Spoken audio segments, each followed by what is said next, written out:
Market లో invest చేసి మీ డబ్బులు డబుల్ చేసుకోవాలనుకుంటున్నారా? సుందరరామిరెడ్డి గారి సెమినార్ కి అటెండ్ అవ్వండి. నమస్తే రమగారు. నమస్తే జయ. రమగారు, సాధారణంగా ఏదైనా చెడ్డ పనులు చేయటం, అబద్ధాలు చెప్పటం లేదా దొంగతనాలు చేయటం ఇవి చేసేస్తూ ఉంటారు. అది అలవాటైన వాళ్ళు దాని నుంచి బయటకు రాలేకపోతారండి. కానీ దీనివల్ల ఈ ఇబ్బంది వస్తుంది, ఫ్యూచర్లో ఇది జరగచ్చు, లేకపోతే ఈ ఆపద వస్తుంది ఇది చేయటం వల్ల, అలా తెలిస్తే వీళ్ళు మారతారంటారా? కొంతమంది మారతారు జయ. ఆ, మారడానికి ప్రతి వాళ్ళకి అవకాశాలు వస్తాయి. వస్తాయి. వస్తాయి. ఉపయోగించుకుంటారా మనం లేదా? ఉపయోగించుకునేవాడు వాడి అదృష్టం. వాడు దొంగగానే బతకాలని ఉంటే వాడు మారడు.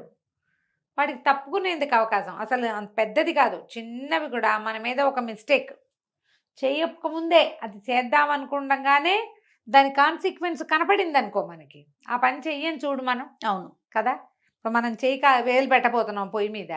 ఆల్రెడీ పొయ్యి మీద చేయి పెట్టిన వాళ్ళు అమ్మో అంటుంటే లబోదిబం అంటే మనకు అర్థం అవ్వాలి కదా. మనం పెట్టకుండా జాగ్రత్తగా ఉంటాం. ఇది అందరూ చేస్తారా అంటే చేయకపోవచ్చు, కానీ కొంతమంది చేయటానికి మంచి అవకాశం ఉంది. తెలియాలి కాన్సిక్వెన్స్, దీనివల్ల రేపొద్దున ఏం రాబోతోంది అని. మంచి సరదా కథ ఉంది, చెప్తాను చూడు. ఒక పల్లెటూరులో ఒక కుర్రాడికి పెళ్ళయింది కొత్తగా. అబ్బాయి పేరు రాము, భార్య పేరు సీత అనుకుందాం. రాము సీత పెళ్లి చేసుకున్నారు కొత్తగా. సరే వెళ్ళాడు, పెళ్ళి హడావిడి అంతా అయిపోయిన తర్వాత వీళ్ళ కొంచెం వంట తంట అన్నీ బాగా వచ్చు. ఈ వేరే ఊరు తీసుకొచ్చాడు అమ్మాయిని. సరే వేరే ఊరు తీసుకొచ్చాక ఆ అబ్బాయి పొద్దున్నే వెళ్ళిపోయేవాడు ఉద్యోగానికి, సాయంకాలం వచ్చేవాడు. అంత పెద్దగా ఇది కాదు, ఏమంటారు దాన్ని, హడావిడిగా ఉండే జీవితాలు కావు వాళ్ళవి. ఓకే. సరే బియ్యంలో ఒక చిన్నగా అంత లోటా చూపించి, నేను ఇది వరకు ఒక లోటా పోసుకునేవాడిని అన్నానికి, ఇప్పుడు 2 లోటాలు పోయి సరిపోతుంది మనకని చెప్పాడు. సరేనంది. అతను చూస్తుండగానే 2 లోటాలు వండింది అన్నం, మాత్రం అన్నం. అతనికి సరిపోయింది. ఈ పిల్లకు ఓ పక్కకి రాల. ఆ సీత కొంచెం పుష్ అయిన పిల్ల. చిన్నప్పటి నుంచి ఏంటంటే వాళ్ళ అమ్మకి లేక 4 మగపిల్లల తర్వాత ఒక ఆడపిల్ల. ఆ ఇంట్లో ఆవిడకి చెల్లెళ్ళు అక్కయ్యలు సరదా, ఆవిడకి అక్క చెల్లెళ్ళు ఎవరు లేరు. ఈ చెల్లెలే ఆవిడకి చెల్లెలు, ఈ కూతురే చెల్లెలుగా కూడా ఉండేదన్నమాట. దాంతో ఆవిడ కాకి ముద్ద, పిల్లి ముద్ద, తాతయ్య ముద్ద, బాబాయ్ ముద్ద అని కూరి కూరి కూరి కూరి బాగా అన్నం తినడం అలవాటు చేసింది. పిల్ల మంచి పుష్టైన తిండి పిల్ల, అంత లావు లేదు. ఆ రోజుల్లో పని పాటలు చేసుకునేవాళ్ళు కదా, హాంఫట్ అని తిన్ను అది. ఈ అబ్బాయి ఏమో 2 లోటాలు పోయిచ్చాడు. ఆ వచ్చిన అన్నం ఎంత మొగుడు తినాలా? అబ్బాయి వాట తినేసాక ఆ గ్లాస్ అన్నం దానికి ఒక మూలకు వచ్చేది కాదు. దాని గ్లాస్ దానికి ఉండేది, అయినా కూడా చాలదు దానికి, సరిపోదు. ఓకే. జనరల్గా ఇప్పుడు మన ఇద్దరిని తీసుకున్నా, మన ఇద్దరికి చెరో 2 గంటలు, నాకు 2 గంటలు చాలవు కదా. రైస్ ఎక్కువ తినే అలవాటు ఉన్న వాళ్ళు ఏం చేస్తారు? అట్లాగే వారం రోజులు గెంటింది. ఇంటి దగ్గరే అతని పని, ఎంతసేపు వచ్చేసేవాడు. ఓహో, వండుకుని తింటానికి కూడా వారం రోజుల పాటు అట్లాగే ఉంది. వారం రోజులు దానికి నిస్త్రాణ, ఆకలి ప్రాణం పోతున్నట్టు ఉండటం. ఎప్పుడెప్పుడు ఏం తినేద్దామంటే, కొత్త పెళ్ళైన పిల్ల ఏమేమి వండేసుకుంటుంది, అప్పచ్చులు పప్పలు ఉండద్దు. అదే. సరే ఏం చేసింది, ఒకరోజు రాత్రి మొగుడు పడుకున్నాక అబ్బాయి మంచి గాఢమైన నిద్ర, లేచేవాడు కాదు. చల్లగా వంటింటికి వెళ్ళి కాస్త పొయ్యి రాజేసుకుని ఒక గిన్నెడు అన్నం వండుకుని, అంత మాగాయ అన్నమో చింతకాయ అన్నమో కలుపుకొని తిని అమ్మయ్య అని పడుకుని. రాత్రుళ్ళు నిద్ర పట్టదు. అవును, ఆహారపు అలవాట్లు ఉన్న వాళ్ళకి రాత్రిళ్ళు నిద్ర పట్టదు. ఆ మాత్రం మజ్జిగాన్నం పడకపోతే కుదరని జాతి కొంతమంది ఉంటారు. ఇక రోజు అట్లాగే వండుకు తినేది. మొగుడు నిద్రపోయేవాడు. పగలైతే అతను ఏ క్షణాన్ని వచ్చేస్తాడో తెలియదు. వాకిట్లోనే వడ్రంగం పనిచేసేవాళ్ళు. అతను వడ్రంగి. ఎక్కడికైనా వెళ్తే వెళ్ళేవాడు. వెళ్ళినప్పుడు వెళ్ళకపోతే ఎదురుగుండానే కార్ఖానాలు ఉండేవి, అక్కడే పనిచేసి వచ్చేసేవాడు. ఇప్పుడు ఏం చేయాలి? పగలు దొంగ తిండి తినలేదు, రాత్రిపూటే వండుకు తినేది. కొద్ది రోజులు గడిచాక ఒకనాటి రాత్రి ఏం చేసింది, లేచి 12 గంటలకి పొంగల్ వండుకుంది. సరే పొంగల్ వండుకున్నాక, పొంగల్ వేడిగా ఉంటుంది, ఊదుకుని ఏం తింటాం? ఈ లోపల గిన్నె తోముకోవాలి కదా. తెల్లవారి ఈ గిన్నెలు పడితే ఈ గిన్నెలో ఏం చేసావే అంటాడు మొగుడు.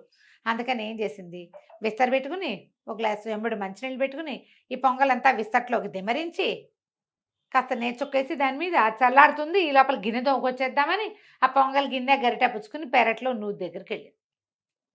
ఇంతలో ఒక దొంగవాడు లోపలికి ప్రవేశించాడు. ఓహో. ఈ అమ్మాయి చిన్న వెలుతురులో వండుకోవటం అవి దానికి బాగా తెలుసు. ఒక మాదిరి వెలుతురుంది అంతే. ఈ గిన్నె తోమిన గిన్నె చేత్తో పుచ్చుకొచ్చేసరికి కనపడ్డాడు. ఇంకేముంది, ఏం చేయాలో తెలియలే. ఎవడరా నువ్వు అంది అనేసరికల్లా అర్ధరాత్రి వాడికి అర్థమైంది. ఇది వెస్తట్లో ఉన్న పొంగల్ చూసేసరికి ఇక్కడ ఏదో జరుగుతోందని తెలిసింది, ఏం జరుగుతోందో తెలియలే.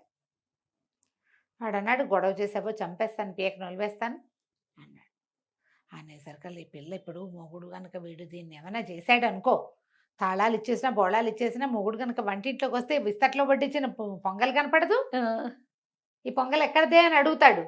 చెప్పేయాల్సి విషయం బయటపడిపోతుంది. దొంగ తిండి బయటపడిపోతుందని. ఏం చెప్పింది, మాట్లాడకండి. ఈ లోపల బయట ఎవరో నడిచొస్తున్నారు. రక్షక భటులు వెంటబడ్డారు. నువ్వు కిక్కురు మనకుండా ఉండండి అన్నాడు. రక్షక భటులు వెంటబడ్డారంటే లోపలికి రాకుండా ఉంటారా? మా ఆయన అసలే మంచివాడు కాదు, నోరు మూసుకుని కూర్చో పీట మీద అని పీట వేసి కూర్చోబెట్టేసింది. వాడు విస్తట్లో వడ్డించిన పొగలు చూస్తే నెయ్యి వాసన వస్తుంది, గుమగుమలాడుతోంది. తింటా మొదలుపెట్టాడు. మొదలుపెట్టేసరికల్లా ఈ లోపల ఏమైంది, బయట నుంచి తలుపు శబ్దమైంది. 2-3 రక్షక భటులు మాట్లాడుకుంటూ వస్తున్నారు. మాటలు వినపడ్డాయి. తలుపు టకటకలాడేసరికి ఇతను లేచాడు. లేచేసరికి వంటింటో దీపం పెద్దదిగా చేసింది, పక్కన పెళ్ళాం లేదు. ఏమిటా అని వంటింటోకి వెళ్తే పీట మీద కూర్చుని తింటున్నాడు ఒకడు. పక్కన ఈ అమ్మాయి వచ్చింది. ఎవరే సీత ఈ టైంలో అన్నాడు. అనగానే ఆ సీత వెంటనే చెప్పింది, అది కాదు, మా దూరం నుంచి వచ్చాడు మా పిన్ని కొడుకు, మీరేం లేస్తారులే అని లేపలేదు, దబదబా కాస్త పొంగల్ వండి పెట్టానండి, పిచ్చి వెధవా ఇప్పుడే తింటున్నాడు. ఈ కూతురు కుర్రాడు అన్నాడు, అవును బావా, మీ పెళ్ళప్పుడు మా వైపు వరదలు వచ్చాయి, రాలేకపోయాను, ఏరు దాటి రాలేకపోయాను. అక్క నేను కబుర్లు చెప్పుకుంటున్నాం, తెల్లవారి నీతో మాట్లాడచ్చులే అనుకున్నాను, ఈ వైపు దారేనని మా పెద్దమ్మ చెప్తే అడ్రస్ చూసుకుని వచ్చాను అన్నాడు. ఈ లోపల తలుపు బయట నుంచి తలుపు తలుపు అని కొడుతున్నారు. ఎవరే తలుపు కొడుతున్నారు అని తలుపు దగ్గరికి వెళ్ళాడు. వెళ్ళేసరికల్లా 3-2 రక్షక భటులు గుమ్మంలోకి వచ్చారు. ఒక 5-6 బయట ఉంచున్నారు. ఏంటండి అన్నాడు. మాటలు వినపడుతున్నాయి. అర్ధరాత్రి పూట మీ ఇంటికి ఎవరు వచ్చారు ఏమిటి అనేసరికల్లా, అబ్బాయి మా ఆవిడ పింతల్లి కొడుకండి, ఆవిడ ఏదో వంట చేసి పెట్టింది, అన్నాళ్ళు అన్నం తింటున్నాడు, లేటుగా వచ్చాడు, ఆలస్యంగా వచ్చాడు, మా వాళ్ళే అంటే ఇటువైపు ఎవరన్నా పరిగెత్తుకొచ్చారండి. ఎవరు రాలేదండి, మా ఇంటికి చుట్టం వచ్చాడు అంతేనన్నాడు. అనగానే వాళ్ళు వెళ్ళిపోయారు. చూడలా చుట్టం, ఓకే, చుట్టాల అబ్బాయిని చూస్తామని ఎవరంటారు. సరే ఇక చేసేదేముంది, వాళ్ళు వెళ్ళిపోయారు. సరే వీడి లోపలికి వచ్చాడు. ఏ ఊరు ఏమిటి ఏం చేస్తున్నావు ఇలాంటివేమో కుశల డ్రెస్సులు వేసాక, ఏమే మీ తమ్ముడు పక్కయ్యి పడుకుంటాడు అనేసరికి, ఆ తెల్లారేసరికి మా తమ్ముడు వెళ్ళిపోతాడండి, ఎలాగో మిమ్మల్ని చూసేసాడు కదా అనేసరికి, ఎందుకు తెల్లారేసరికి వెళ్తాం, రేపు పొద్దున్న పని దగ్గరికి తీసుకెళ్తాం, కార్ఖానా దగ్గరికి, ఉండమను, ఏం కాదు, నడవాళ్ళ మంచం వేయి అన్నాడు. అని అతను వెళ్ళి పడుకున్నాడు. పడుకుంటే ఏమై మంచం వేసింది, దుప్పటి వేసింది, కాస్త మంచి నీళ్ళు పెట్టింది పక్కన. మరి మా ఆయన మంచివాడు కాదు, నువ్వు దొంగమని తెలిస్తే కత్తిపీట అందుకుంటాడు. ఓహో, తెల్లారేసరికి వెళ్ళిపో, ఏమైనా అవకాశం దొరికిందని మా ఇంట్లో అవి ఇవి సవరించబోయావో నీకు మామూలు పని ఉండదు నీ సంగతి, తెల్లారేసరికి వెళ్ళిపోవాలి నువ్వు అని చెప్పేసి పక్కేసింది. వెళ్ళి పడుకుంది కానీ నిద్ర పట్టల. భయానికి మొగుడికి ఎక్కడ తెలిసిపోతుందో, 15-20 రోజుల నుంచి తింటున్నాను, ఎక్కడ తెలిసిపోతుందో బిక్కుబిక్కమంటూనే తెల్లవారుతానప్పుడు ఒక గాఢంగా నిద్ర పట్టింది. తెల్లవారేదాకా అమ్మాయి లేవల. రోజు భర్త కంటే ఒక్క అడుగు ముందు లేస్తుంది.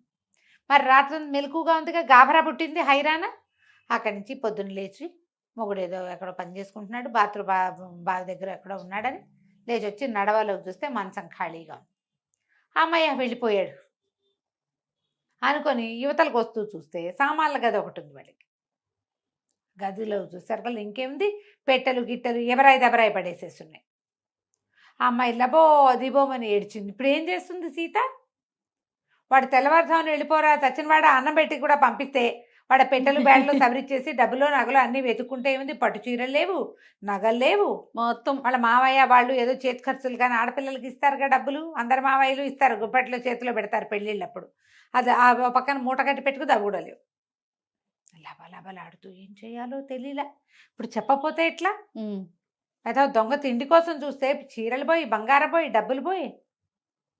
అక్కడి నుంచి ఏడుస్తూ భర్త దగ్గరకు వచ్చింది. ఏమీ ఎందుకే ఏడుస్తున్నావు అన్నాడు అతను. ఏం చేయనండి, రాత్రి వచ్చింది మా తమ్ముడు కాదండి, వాడెవడో దొంగ, నా వల్ల ఇంట్లో ఇల్లు గుళ్ళైపోయింది, నా తిండి సంగతి బయటపడుతుంది, మరి రోజు రాత్రిపూట అన్నం వండుకుని తింటానండి, అన్నం చాలక నేను వండుకుని తింటున్నాను, అది బయటపడిపోతుందని వాడిని మా తమ్ముడిని చేశాను. వాడేమో అన్నీ పోయేయండి, అన్నీ పోగొట్టేశాడు, పడిని పట్టుకుపోయాడని బారమని ఏడిస్తే భర్త అన్నాడు, ఆ ఏడవకు పర్వాలేదులే, మీ తమ్ముడు ఉత్తరం రాశాడు, నీ సామాన్లు ఎక్కడికి బాగాలేదులే, ఈ ఉత్తరం చదువు అని ఉత్తరం చేతిలో పెట్టాడు. వాడు ఉత్తరం రాశాడు, ఆ కుర్రాడే వెళ్ళేవాడు దొంగ. నమస్కారం బావగారు, మీరు మాకేం చుట్టాలు కాదు, చాలా ఉద్యోగాల కోసం ప్రయత్నం చేశాను, ఎక్కడికి వెళ్ళినా సరే ఈ చిన్న పని నేను చేయటం ఏమిటి అని ప్రెస్టేజ్కి పోయాను, నా గౌరవానికి సరిపోదని ఏ పనులు చేయక డబ్బు అవసరాలు తీవ్రమైపోయి పని చేసుకుని బతకడానికి అహంకారం అడ్డమొచ్చి దొంగతనానికి దిగాను. ఇవాళే మొదటి రోజు నేను వచ్చింది. తీరా అక్కయ్య ఇక్కడికి వచ్చేసరికల్లా దొంగ తిండి తింటున్న మా అక్కయ్య ఆ దొంగతనాన్ని కాపాడడానికి ఇంత పని చేసింది. నేను ఎంత పని చేయాల్సి వస్తానో నా దొంగతనాలు కాపాడుకోవటానికి. ఒక గుప్పెడు అన్నం ఎక్కువ బియ్యం పోస్తే సరిపోయేదానికి ఇంత పని అయ్యింది. అంతేగా. నేను ఇంకా దొంగతనాలు అవి చెయ్యను. అక్కయ్య పరిస్థితిని చూశాక నాకు అర్థమైంది, ఎంత నటించాల్సి వచ్చింది, ఎంత వేషం వేయవలసి వచ్చింది సొంత ఇంట్లో. అదే నేను ఇంకోసారి ఈ పొరపాటు చేయను, మీ వల్ల నాకు బుద్ధి వచ్చింది, నన్ను క్షమించండి, బాగా బతికి బాగుండి శుభ్రమైన ఉద్యోగం చేసుకుంటే ఎప్పుడైనా మా అక్కయ్యకి చీర సారేతో వస్తానని ఉత్తరం రాసి పెట్టాడు. ఈ అమ్మాయి ఉత్తరం అంతా చదివాక మరి ఇవన్నీ ఇట్టా ఉన్నాయి ఏమిటి అని నేనే నిన్ను భయపెడదామని చేశాను, ఇదిగో నీ బట్టలు, నీ ఇవేని మంచం కింద దాచిపెట్టినవి తీసుకొచ్చి చేతులు పెట్టాడు. నువ్వు దొంగతనం తినక్కర్లేదు, నాకు మొదటి రోజుల్లోనే తెలుసు, సరే అంటం ఎందుకు లేని ఊరుకున్నాను, అది కొంప ముంచి ఎందుకు తెచ్చావు నువ్వు కూడా నాకేం అక్కర్లేదులే, నీకు కావాల్సినట్టుగా వండుకో, నువ్వు చేసుకునే రకరకాల రుచులైన వంటకాలు రోజు వాసనలు మాత్రమే వస్తున్నాయి, నాకు కూడా పెడుతూ ఉండు కాస్త అని చెప్పాడు. సూపర్. కంచుకి మనం ఇంటికి. చాలా బాగుంది రమ్మ గారు. ఒకటి దాపిచ్చాలని ఒకటి దాచిపెట్టాలని చేస్తే ఎన్ని దాచాల్సి వస్తుంది చూడండి. ఒక్కోసారి ఏమి దాచలేని స్థితి వస్తుంది. అంతే. అందుకని వాళ్ళు ఆ పని చేయకూడదు. వీడు దొంగతనానికి వచ్చాడు, రక్షక బట్టలు వాకిట్లో ఉంటే అన్నం నోట్లోకి వెళ్ళాలా వీడికి, ఇంత పట్టేసుకుంటే మరి దొంగతనం ఒకసారి ఫస్ట్ ట్రయల్ అంటే ఎవడు నమ్ముతాడు? దొంగే కదా. దొంగే, పైగా ఎప్పటికీ దొంగ పేరుగానే ఉంటుంది. రైట్ రమ్ గారు, నమస్తే. నమస్తే.